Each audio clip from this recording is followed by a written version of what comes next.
Hi, my name is Dr. Jennifer Gans, and I'm a clinical psychologist specializing in tinnitus. And so for today's talk, I am going to step away from what I usually talk about first, which is tinnitus education. In many ways, I see tinnitus as an education disorder uh, because, as we should know, tinnitus is a benign body sensation that the brain thinks is important to pay attention to when it can actually very safely place it into the background. And so today we're going to talk more about the nervous system and how instead of education with tinnitus, today we're going to talk about calming the nervous system so that the person with bothersome tinnitus can shift their experience of tinnitus from the bothersome category into the non-bothersome category. Now, I do want to say I talk an awful lot about education because humans are meaning-making creatures. When we understand things, we feel less anxious. It doesn't matter what we're being educated about. It can be something really tough and hard to do. But when we understand what is happening, when our brain can really wrap its mind around what's in front of us, we can start plotting our path ahead. And so the same goes for tinnitus.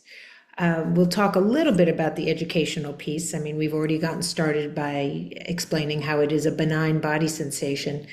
But, the brain, if we understand how the brain works, we can understand how it makes errors and why it would make errors, and then how to correct those errors.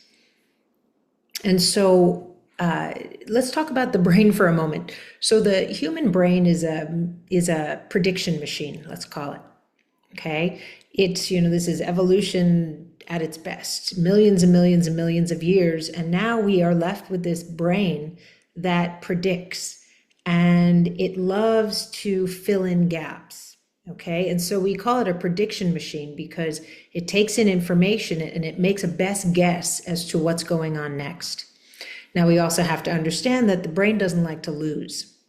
Okay, and we'll talk about what happens when the brain loses something, the lengths it will go to in order to fill things in. And we all know that the brain fills in lots of things. We could be reading a book and we're not really reading each letter of each word. We're recognizing maybe the first word, maybe the last word, and the brain just kind of fills in the rest. Another great example, actually, is the blind spot in our field of vision. Okay, I'm trying to track it right now, but I've lost memory of how to track it. But anyway, so the blind spot is where the retina hits the back of the eye. And so when we're born, we all have a blind spot. Okay, it's a big hole in the middle of our vista, in our visual field. And so what does the brain do? The brain says, you know what, I've always had this blind spot. It's not that interesting. And so I'm just going to do Jennifer a favor and I'm just going to fill it in because, who wants to look out at the horizon and see a beautiful sunset with a big black spot in it?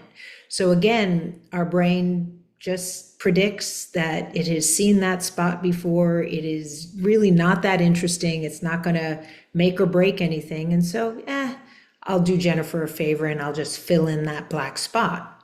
So that's the blind spot. Now, what happens? Let's talk about the senses. Okay, we have 5 senses. Actually, we have many more than 5, but the 5 top ones that we learn about in, first grade or second grade are, we have touch, taste, smell, vision, and last but not least, hearing. Okay, we also have vestibular stuff, but that might be good for another video. Anyway, so let's start with touch. Okay, the brain, again, is that prediction machine, and it does not like to lose. It likes to fill things in because when it fills things in, it can, it sees things as a whole, and the brain feels less anxious. When there is a break in that predicted sense, the brain says, alert, alert, there's a spot in this, there's a break in this. Let me see if I can figure out why and fill it in. So let's go back to the senses. So we have the sense of touch. All right, so we all know that here is our hand, but our hand is actually really here. our hand is, this is where all the sensations come to, this is where all the commands come from, and this is where all the memories of my hand are, right here. So let's say, God forbid, I cut my hand off. My brain says, wait a minute, that's weird. I've always had a hand. I was born with a hand. I use it all the time. Where is it? So what does the brain do? It doesn't like gaps. So what does it do? It searches and searches and searches and searches and searches and searches. And in that search, all the neural excitation, boom, creates the sensation as if the hand were still there. Okay, we call that phantom limb sensation. Okay, so let's move on to our other senses. We have the sense of, we said taste. So people will report when they lose their sense of taste, they'll report sometimes to their doctor or just, socially or, to a friend or somebody, it's so weird. I know I've lost my sense of taste, but I'm getting these weird, just really very real tastes in my mouth. What is that? Sometimes it's a metallic taste, sometimes it's, whatever the case may be. But anyway, so what's happening there? The brain is like, wait a minute, I've always been able to taste. It has to be here. So the brain searches for that sensation that it's not able to perceive. So it searches harder and harder and harder, and boom, it creates a phantom sensation of taste. Now let's go to smell, same. All right, when we lose our sense of smell, the brain will say, wait a minute, where's that smell? And then we'll fill it in with a phantom smell.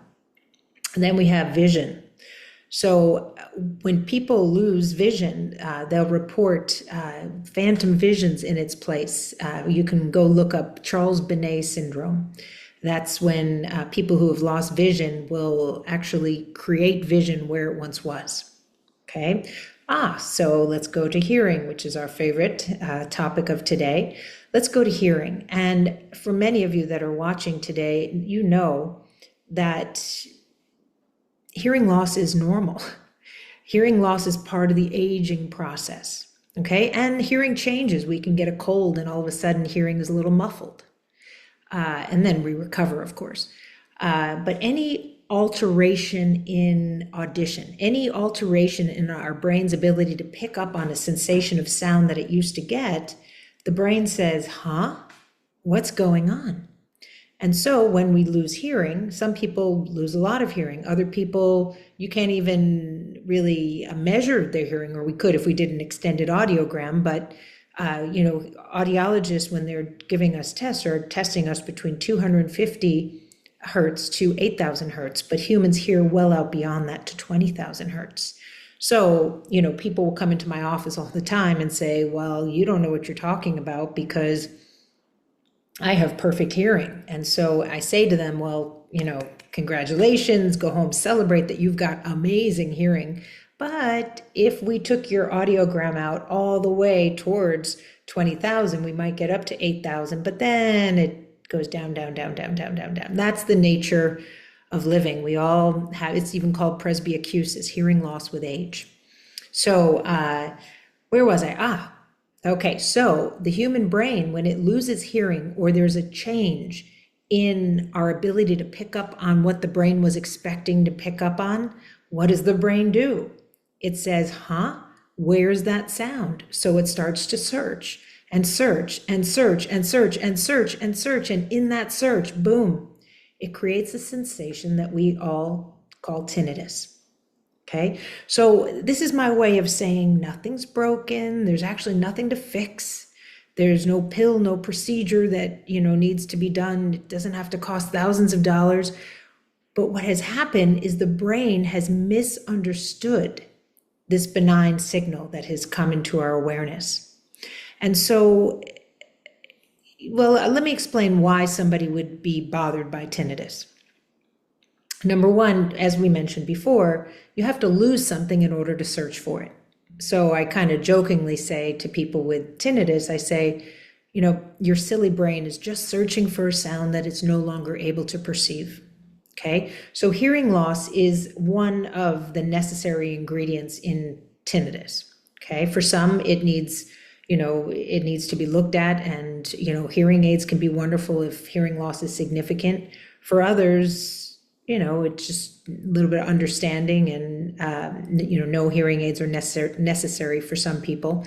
But anyway, another thing that is another necessary ingredient for bothersome tinnitus is stress. And we are going to talk a lot about that today. And the third thing that is a necessary ingredient in the person with bothersome tinnitus is what I call an amazing personality. Okay, so I want you for a moment to think about all of the wonderful people in your life that have tinnitus. Maybe it's people that you work with, maybe you are struggling with bothersome tinnitus, maybe a loved one, a friend, what have you. So I say that everybody with bothersome tinnitus, now non-bothersome tinnitus, I'm not going to talk about. I don't know much about those people because they don't come in to see me, but I've now sat for thousands of hours with people with bothersome tinnitus. And so I'm here today to share with you what I've learned. I mean, I've had years and years and years of experience. And so I've noticed and learned some things about the group of people I'm working with, and I'm here to share that. So every single person in the bothersome group of tinnitus, people who are bothered and come to you for help, they have what I call an amazing personality. Now, let me explain this personality, and I want you to think of that person in your life with tinnitus, and I want you to, think about if I'm right or wrong here. Okay, so people with bothersome tinnitus are very vigilant. Okay, if I could kind of put it in those terms, they're very vigilant people. They see things, they smell things, they're alert and aware. And if they spot a problem, they latch onto it and they have trouble letting it go until they figure it out. Okay, so think about those people in your life with tinnitus. Maybe think about yourself for a moment. And so this is a very vigilant personality. Okay, they can get very locked into and stuck almost on something until they figure it out. So I keep going like this because inside of our mind, we have a lens. Okay, I call it kind of like a camera lens. When something is fearful, frustrating, or fascinating, the lens of the mind closes in, and boy, can it see what it's looking at with amazing clarity. Can't see anything else, but boy, can it see what it's looking at. Now, if we open up the aperture of the lens, what you're looking at is clearly still there, but it's within the context of everything else around it. So what's happening with a person with bothersome tinnitus is they pick up on this benign body sensation. We'll talk a little bit about the brain, but pick up on this sensation. All of a sudden, the brain is searching for a sound that it's no longer able to perceive, and in the subconscious amygdala, the amygdala picks up on it, puts it into the wrong category, the fear category, and all of a sudden, boom, the thalamus opens the gate, and tinnitus goes from our subconscious limbic system area, the amygdala, into our conscious cortex and prefrontal cortex, to be exact, and that's our conscious mind. So it goes from a place where we're unaware, can be there, but we're just not aware of it, to the thalamus, which is the gateway to it opening up, and tinnitus goes into consciousness. Now, what happens is a person who's very vigilant doesn't miss much. And if they spot this sensation, boom, they run the risk of locking onto it, saying, oh my God, what is this? Oh my God, could this be, oh no, is this tinnitus? Oh my God, could I have a brain tumor? Maybe I'm going to lose my hearing. Oh no, this is all my fault for all the music I listened to when I was a kid. So what you see here is around the lens, around tinnitus, we've wrapped it up in this story, in this Gordian knot of actual, false information. Okay, tinnitus is not an indication that you're going to lose your hearing. It's not an indication that you have a brain tumor. It's an indication that your brain is pretty vigilant, which, by the way, is an amazing quality if you think about it, and you run the risk of getting stuck. So I kind of joke about this, but tinnitus is kind of a stuck disorder. And it's obviously you can't bill for stuck disorder. I'm kind of saying this jokingly, but what's happened is the person has picked up on the signal, locked onto it, created a story around it that's keeping the lens, like it's almost like taking glue and pouring it onto this beautiful lens, and all of a sudden, oh no, they're stuck. And so our work as clinicians, or my work certainly, is to help people get unstuck. So what we do is we unravel that story, we roll it the other way, get rid of all the junk around the lens so that they can open up the aperture and start to take in tinnitus in the, as part of, one among many benign body sensations that we have going on in our bodies at any given moment, but we're not really aware of it because it's uninteresting. It's boring. And so, this is a critical piece. So if I was to say the type of work I do is I help people become bored with tinnitus because that is what the brain can habituate. We all are habituating. Okay, if for those who are listening to this, maybe you're sitting in a chair. Now take a moment and imagine the bottom of your foot on the floor. Okay, so let's just all take a moment and give a focus, all of our awareness to the bottom of our foot resting on the floor. Now, I'll speak for you, but I feel kind of a pressure, tingling, kind of a warmth at the bottom of my foot. Now, I would hope that while you're listening to my lecture that you would find what I'm saying a lot more interesting than the boring bottom of your foot. So what does your brain do? Your brain says, oh yeah, that sensation at the bottom of your foot, boring. Mind you, it's there. And if you bring your attention to it, you can obviously focus on it. But I would venture to say that not many of you are focused on the bottom of your foot while we're giving this lecture, unless I just brought your attention to it. But your brain just knows how to habituate to predictable, boring, and just non-relevant body sensations.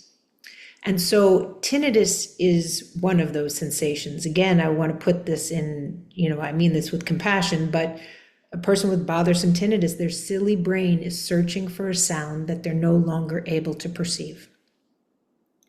Okay. I'm going to share with you actually it might go a little bit off time, but I think it's interesting. So Heller and Bergman in 1953, I believe it was 1953, did a study. And I want to share with you the results of their study. So these two researchers were curious, what happens to people who go into an anechoic chamber or a soundproof booth? Okay, so they took 100 or 104, I believe, but anyway, we'll just for round numbers, we'll say 100 people with normal hearing. And they asked them to go into a soundproof booth for 5 minutes and come out and report what they experience. Well, the results of this study are that they found that 94%, which I don't know about you, but when you're doing research, 94% is basically 100%. But basically, people would come out and they would report something like this. I was sitting there for the first few minutes and I don't know, I didn't really notice anything. But then, after a few minutes, I started to kind of hear these sounds. Okay, so what that study shows us is that in the absence of sound, the brain creates sound. Okay, our ears, they start working when, from the very beginning of our life and they go to the very end of our life, and they're working 24/7. They're constantly taking in waves of air that bring us the sensation of sound. And so when you're putting somebody in a strange situation, which of course an anechoic chamber is, I don't even know if that exists in nature in the world, but we put them in a soundproof booth because we want pure tone results from hearing tests. But it is a strange environment for the brain. The brain can no longer make predictions because it's so used to taking in these waves of air that give us a sense of sound, and they can't perceive those waves of air, and they're not hearing anything. Their frequencies are just not giving them the information they were expecting. So the brain does its hard work to look for it, and boom, it creates tinnitus. So let's switch our talk today to what I really want to talk about is our nervous system. So I said I wasn't going to talk about education, but I really spent an awful lot of time just clarifying what tinnitus is and what it isn't. But that education piece, it is critical. When I talk about the care that we give to people with bothersome tinnitus, I say it's on a scale from 1 to 100. Now, 1 is education. If you don't have, let me re-say that. 1 is accurate education. If we don't have 1, we don't get to pass go. We don't get to try the other 100 because we need to start with accurate education. Why? Because we need to use our prefrontal cortex, our knowing, logical brain, to help chill out the fear center of our brain, the amygdala, which is subconscious, and chill it out and say, you know what? I just learned that tinnitus is benign. I just learned that it's a paper tiger. I just learned that it's just really not that relevant. Okay, now that isn't to say that it isn't incredibly bothersome. And I do understand that anybody listening to this can maybe feel as though I'm being very easy breezy about it. It's a benign body sensation. Oh, it's a paper tiger. Oh, it's boring, whatever. But I probably should have prefaced this talk by saying it is not lost on me that tinnitus is devastating for millions of people around the world. So, but with all due respect, after thousands of hours of sitting with people with bothersome tinnitus, as a clinician, it's very hard for me to get excited about a benign body sensation. So you can see from the way I talk about it, it is, I don't want to rev up anybody's nervous system. I want to dampen down everybody's nervous system around tinnitus through education and then nervous system regulation. Okay, and that's where we're going to go now. So tinnitus now is here, okay? It's a benign body sensation right here, but there's a fire below it. And the fire below it is anxiety. Okay, we talked about this vigilance. You could call it hypervigilance. You could call it somatic vigilance. You're very alert, aware of your body. You're very alert, aware of your environment. And, this can be something you're born with. This can be something that the environment encourages. There's, warfare and military and these, you can create a very vigilant person. Also people are born with just proclivities to higher levels of anxiety. And so what we're seeing is tinnitus in and of itself is benign, so we can push it to the side. But what we're left with is the fire of anxiety. So this is what we really need to be talking about. People come in thinking that we're going to spend all of our time talking about tinnitus, and once we educate about it and move it over slightly to the side, we start talking about what really matters. And what really matters is the fire that's keeping tinnitus burning, which is anxiety. And so let's talk about anxiety and nervous system regulation. So again, a lot of people are born with just a more suggestible amygdala, which is the amygdala being the fear center inside the limbic system, the second part of the brain to develop, very subconscious, but it's really a fear center that kind of helps to keep us alive. It's very small but mighty. The amygdala's job is to take in information from the external world and take in information from the internal world and make a decision. Now, the decision that the amygdala makes is this sensation a credible danger, or I don't know what it is, so I better keep my eye on it? Or is this sensation not that interesting, not relevant right now, just irrelevant, so I can push it into the background? Well, the person with bothersome tinnitus, the error that was made was the amygdala put it into the wrong category. And the amygdala is like, alert, alert, alert, we have an issue. We better let the conscious mind know about it. So what happens is, again, like we spoke about before, the gateway, the thalamus opens, tinnitus goes from the subconscious where it should have stayed into our conscious mind. And so by changing our nervous system, by not getting rid of anxiety or not getting rid of stress, because we need a little bit of stress in our lives. I mean, stress is what gets us out of bed in the morning, but we don't want to have so much stress that we can't get out of bed in the morning. So we have to find that beautiful balance, that nervous system balance. Okay.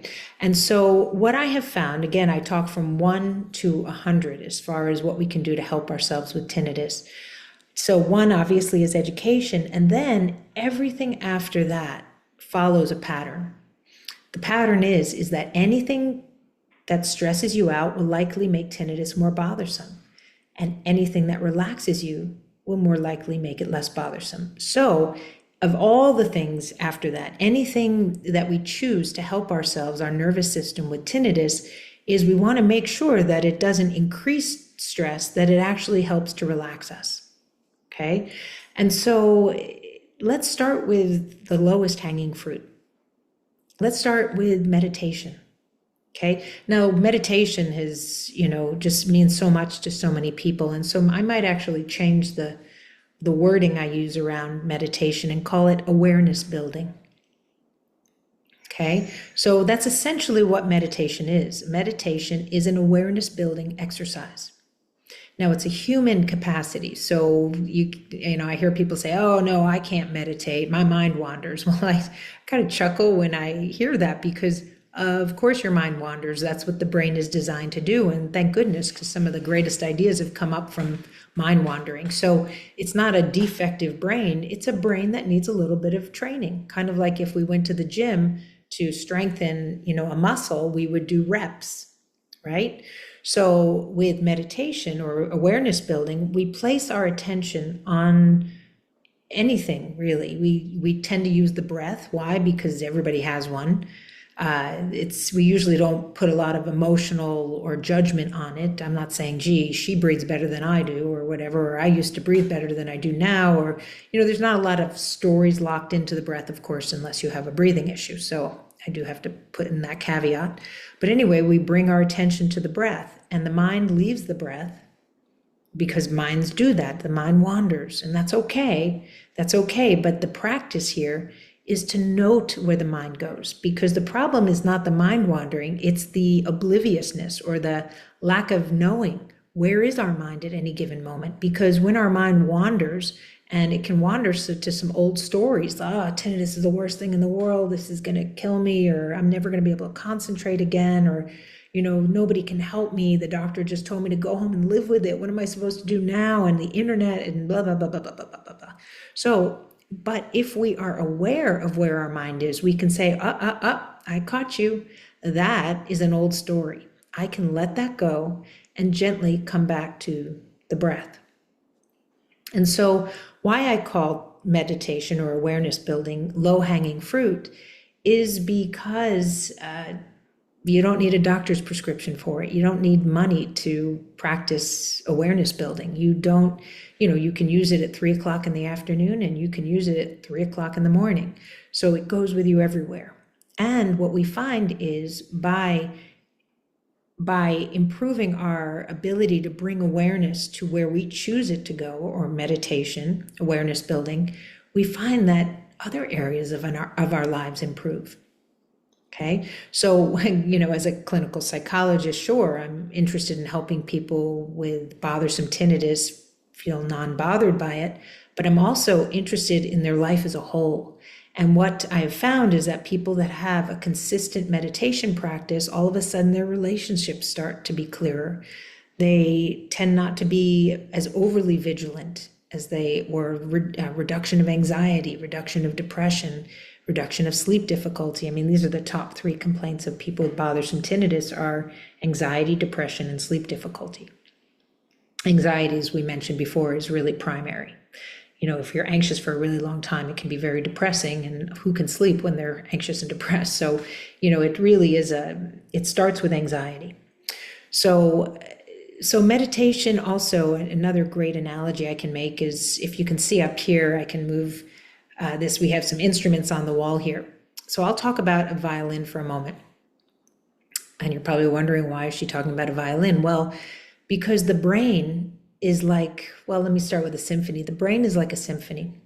Okay, I have a young daughter who asked me, Mom, can you tell me something about the brain? So what did I do? I went to Google and I pulled up a picture of the brain and I looked at it and it was color coded. And I looked at it and I was like, oh my God, that's kind of like a symphony. It just kind of looked like a symphony. We had the occipital lobe in pink. We had the parietal lobe in green. We had the medulla in red. We had the amygdala in purple, whatever. All these different sections of the brain here. And they were all color-coded. And in and of themselves, each part of our beautiful brain is miraculous, wonderful. But they don't work in isolation. They have to blend with all the other beautiful parts of the brain in order to make a life, in order to make a symphony. And so if you think about our brain, if we go to a symphony, we would expect a concertmaster to tune the orchestra. Well, if the violin section is playing in the key of F and everybody else is playing in the key of A, let's say, well, I don't care how great your instruments are, it's not going to sound like Beethoven, right? But if the concertmaster gets up there, stops for a moment, pauses, listens very carefully, makes small adjustments, not too much, not too little, just right, gets every instrument into perfect balance, all of a sudden ba-ba-ba-bum, Beethoven can happen. So that's also how I think about the human brain. Okay, like I'll use a violin. For those who know about violins, they have 4 pegs. And let's say I take this beautiful instrument and I crank up those 4 pegs really, really tight so that the instrument is just about to pop. And I start to play it and oof, it sounds sharp. It sounds horrible. Okay, now do I throw out the instrument because it's playing sharp? No. I simply loosen the strings a little into balance, not too much, but just right, so that the person is playing in tune. And then the beautiful violin can do what it does. So when I'm working with people with bothersome tinnitus, I feel like I'm sitting in a room with a beautiful Stradivarius, a beautiful violin. And there's nothing broken. There's actually nothing to fix. But they are playing out of tune. They're playing sharp. And anxiety, I think of being too, when I think of anxiety, I think of too tight. When I think of depression, I think of as too loose. So the patients or the people that I work with bothersome tinnitus are very, very vigilant, and they're very, very alert. And certainly after tinnitus, their mind is on fire. They're simply playing with their instrument too tight, their violin. And so what do we do together? We loosen the strings. And meditation, a meditation practice, mindfulness practice, is again like the concert master that gets up and stops for a moment, stops everything, pauses, and pays very close attention to where is my mind at any given moment? What thoughts am I thinking? Because if I'm thinking a stress thought, maybe I would choose to not hold on to it and just let it go and come back to this moment. And then boom, the mind pops off again. But then we let it go and come back to this moment, to what is. And so what I find is that a meditation practice turns a reaction into a response. Okay, so Viktor Frankl was a Holocaust survivor, and he then went on to become a psychiatrist, and he wrote a book called Man's Search for Meaning. And in his book, and I'm not going to quote him exactly, but he said that between every stimulus and response is a space. And within this space lies our freedom and our choice. So between every stimulus and response is a space. And within this space lies our freedom and our choice. Okay, so when I'm working with people with bothersome tinnitus, they come into my office and they are tinnitus reaction, tinnitus reaction, tinnitus reaction, tinnitus reaction. There's no space, there's no freedom, there's no choice. And so what meditation does is it does just that. It relaxes the system, it relaxes your autonomic nervous system, and it ends up creating space. And now tinnitus you can start responding to. Okay, so with that choice and freedom, you can say, you know what? I used to react to tinnitus with fear, but now that I'm educated and I know that tinnitus is just my silly brain searching for a sound that it's no longer able to perceive, I think I can choose to just treat it like a paper tiger. It looks scary, but it's made of paper. Or, you know what? I don't have to be wrecked by it. It's bothersome in this moment, but let me ask myself, how can I help myself in this moment? Okay, that's a very important question to ask. How can I help myself in this moment?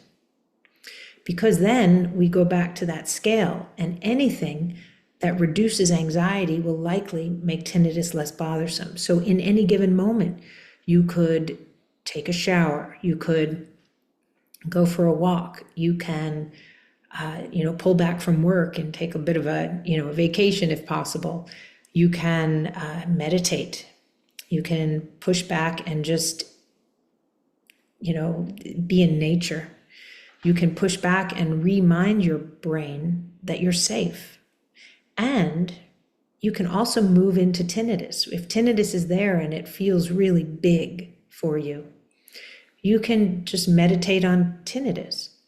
You don't have to like it, but there's no reason, to get upset about it. You can simply be there with it, but without the judgment, without the fear, without the erroneous or these stories that we wrap around it. By just being with the bare sensation, we realize, okay, I don't have to like it in this moment, and it is here, but it's not always going to be here.